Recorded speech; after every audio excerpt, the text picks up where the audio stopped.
à Khalifa Traoré par rapport à son transfert en Chine. Seydou Keita, l'international malien, quitte le championnat espagnol, le championnat européen d'une façon générale pour la Chine.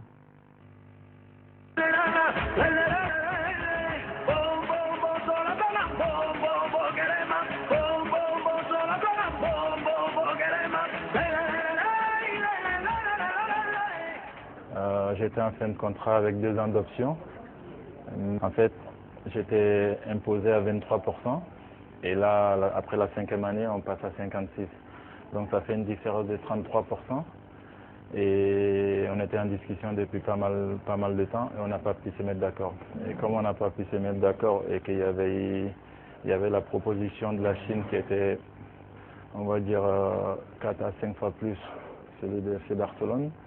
Et pourtant, malgré tout, j'étais en train de discuter avec eux pour trouver une solution, mais on n'a pas pu se mettre d'accord. Après, les choix étaient vite faits. Le football, c'est un métier comme un autre. On joue pour le nom, pour la gloire, mais on joue aussi pour l'argent parce que c'est un métier. Et donc après, les choix étaient vite faits. Est-ce que un choix financier ou un choix sportif ou la découverte d'un championnat, un autre championnat après la de l'Espagne?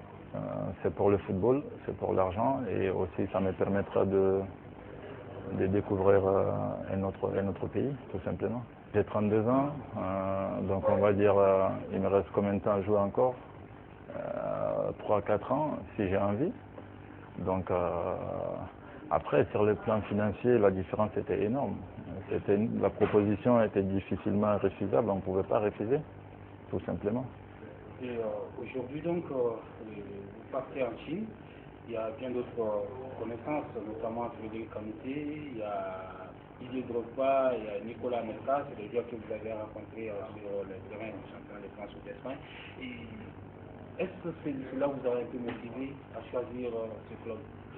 Motivé non, mais quand on va dans un endroit comme la Chine et qu'il y a des éléments comme celui-là, on est obligé de regarder, ça fait partie, mais ça ne m'a pas influencé.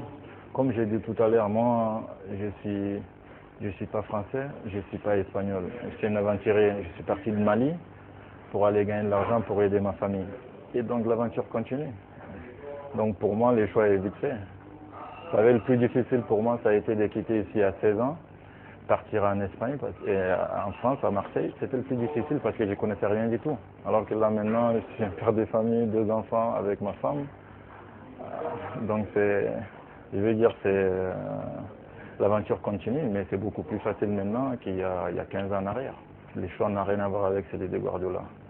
Et je l'ai eu il y a 2-3 jours, et il me disait encore je m'excuse parce que je savais que tu aurais mérité de jouer plus. Les regrets que j'ai aujourd'hui, c'est ça. Il y a 2 jours, il me l'a dit. Mais bon, je l'ai dit, coach, c'est du passé, c'est fini. C'est vrai qu'il m'apprécie beaucoup et comme moi je l'apprécie. Et comme j'apprécie le nouvel entraîneur, Tito, et comme tous les autres à Barcelone, vous savez, dans la vie, l'argent ne fait pas tout. Mais il y a des choses aussi qui pour refuser, c'est difficile quand même. Et surtout quand tu t'es pas mis d'accord avec ton club et que l'autre côté, tu as ça. J'ai bien réfléchi avant, mais après, les choix, c'est vrai qu'on peut refuser difficilement. Ouais. Et aussi, il faut savoir, il ne faut pas aussi trop, parce que que ce soit ici au Mali, en France, partout dans le pays, les salaires qu'on gagne, et on paye les impôts aussi. Voilà. Donc c'est pas que, voilà, il y a des impôts aussi à payer sur ça. Même si j'ai signé 2 ans et que la somme que vous venez de dire c'est pour année, mais il y a des impôts à payer. Vous savez, moi j'ai fait Marseille, j'ai fait Lorient, j'ai fait Lens, j'ai fait Séville. J'ai fait Barcelone. Tous ces clubs-là, demain, je vais retourner là-bas. Ils vont me recevoir avec les bras ouverts. J'ai laissé que de bons souvenirs partout où je suis passé. Et à Barcelone, pareil.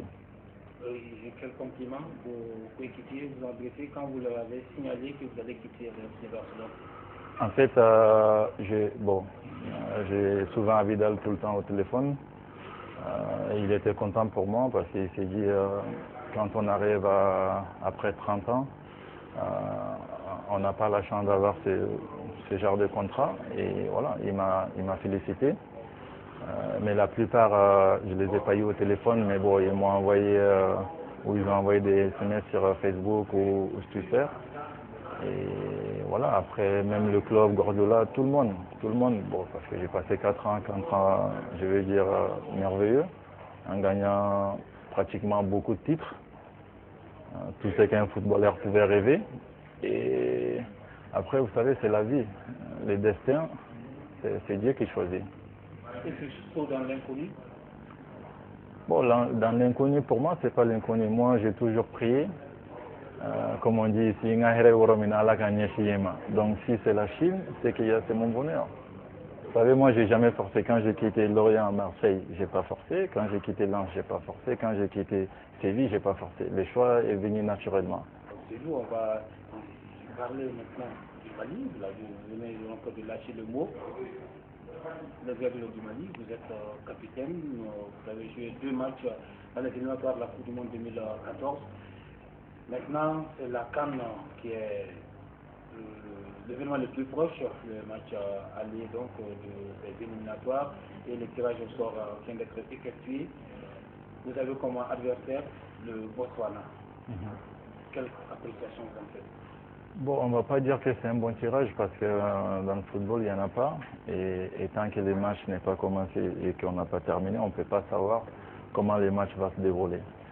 Donc, jouer à Bamako, si on fait le maximum devant notre public de prendre l'avantage, je pense qu'au retour, on peut faire le 2 au rang pour se qualifier. Mais moi, j'ai confiance à l'équipe. On n'a pas peur de Botswana. Et on a envie de continuer sur notre lancée, je vais dire de la CAN passée. Et après, l'équipe est très jeune. En tout cas, j'ai le sentiment que cette équipe-là va faire quelque chose de grand, que ce soit avec moi ou sans moi. Parce qu'il faut le dire, le football, à un moment ou un autre, ça sera la fin. Mais je pense que cette équipe-là peut faire quelque chose de bien. Ouais. C'est pour redire, je suis bien avec eux, je suis le grand frère. Mais bon, il n'y a pas ces barrières-là entre nous et moi je les prends comme moi. Mais voilà, on est pareil. C'est le football. Dans le football, la stabilité est très très importante. Parce que pour la cohésion de l'équipe et l'entente avec les joueurs, avec l'encadrement, même avec la Fédé elle-même. Et c'est très important. Donc je ne suis pas pour les changements. Maintenant, est-ce qu'il faudra changer l'entraîneur à quelques semaines encore d'un autre match? Moi, j'en sais rien. De toute façon, à cette question-là, il faut poser à la fédération. Moi, je suis footballeur, je suis joueur, je ne suis pas ni entraîneur ni dirigeant. C'est à eux de décider ça. Mais moi, je ne suis pas pour le changement d'entraîneur tout le temps. Avec les joueurs, la plupart, c'est mes petits frères. C'est mes petits frères. Et j'ai pris l'exemple de Sama souvent parce qu'il est venu tout petit à Lens. Son père me l'a confié. Donc c'est pour vous dire que, voilà, Dribalon, tous les autres. Mais moi, c'est que je peux dire tout simplement que l'équipe, elle est très soudée et très solidaire. Il n'y a pas de... On a vu l'équipe depuis un certain temps qu'il y avait quelque chose qui avait changé et c'est pourtant il y a les bons résultats. Donc moi, mon rôle, c'est d'être avec eux, surtout d'éviter les erreurs qu'on a fait avant. Et un appel à ceux qui pourraient désister avec le départ d'Alain Giresse? Non. Personne n'a désisté après le départ d'Alain Giresse. Alain Giresse, c'est un Français, il est venu, il a été l'entraîneur de l'équipe nationale. Les autres, ils n'ont pas refusé parce que Giresse est parti. Il faut faire attention parce que ça, c'est très grave. Et Cédric, il n'est pas venu, c'est compréhensible. Il était en fin de contrat, il a 33 ans. C'est un footballeur, c'est un métier comme un autre. S'il faut louper 2 matchs pour son avenir, il faut accepter. C'est pareil pour Beka, il avait mal à l'œil. Samba Diakité, je l'ai vu avant, il avait mal au foie. Donc personne n'a désisté de l'équipe nationale à cause de Giresse. Non, ça il ne faut pas le dire ça. Vous avez discuté avec ces joueurs-là? Mais bien sûr, ça il ne faut jamais le dire ça c'est pas vrai. Ça c'est pas vrai. Et aujourd'hui, quel est l'élan? Bon, je pense que tout le monde, s'il n'y a pas de blessés, en comptant sur Poli, sur Cédric, et sur tout le monde. Et de toute façon, tous les joueurs professionnels du Mali, c'est lui qui peut jouer pour son pays, apporter quelque chose pour son pays, il faut l'appeler, peu importe qui. Parce que ce qu'on veut, c'est les résultats, c'est pas tel ou tel, non.